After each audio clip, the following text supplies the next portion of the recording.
Yuragimda bir ovoz faqat seni chorlaydi. Ko'zlarimda bir armon seni kutib yashaydi. Shahar uxlar men uyg'oqman, sening izing yuragimda. Bir tabassuming yetar menga, bahor bo'lar hayotimda.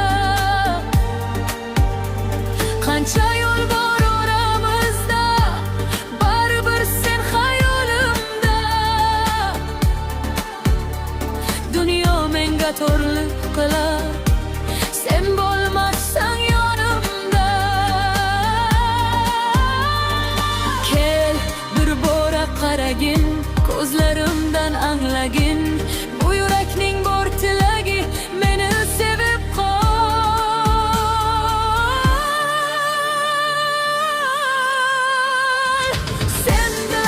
Sen bilan go'zal ekan bu hayot.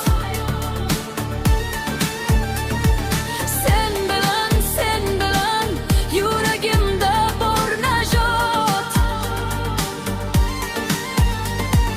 Qo'lingni ber ketaylik orzularning yo'liga. Men seni deb tug'ilgandek, sen mening bor dunyoman. Telefonim jim tunlarda, isming turar ekranimda. Bir xabaring baxtim bo'lib, yurak urar yana.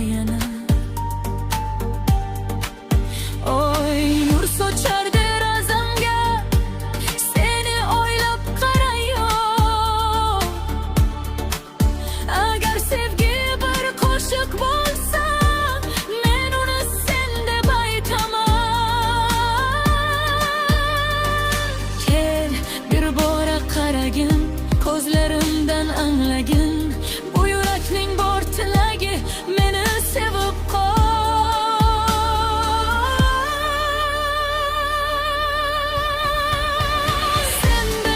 Sen bilan go'zal ekan bu hayot. Sen bilan yuragimda bor najot. Qo'lingni ber ketaylik orzularning yo'liga. Men seni deb tug'ilgandek, sen mening bor dunyoman. Agar yomg'ir yog'sa ham, men seni kutaman. Agar dunyo o'zgarsa ham, seni sevib qolaman.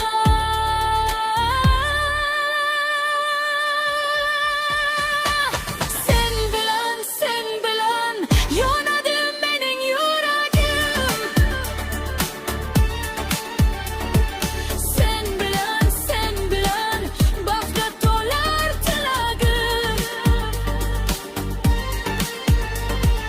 Qo'lingni ber ketaylik yulduzlarning ostida. Men seni deb yashayman, sen bor mening qalbimda. Sen bilan, faqat sen bilan, yuragimning eng go'zal qo'shig'isan.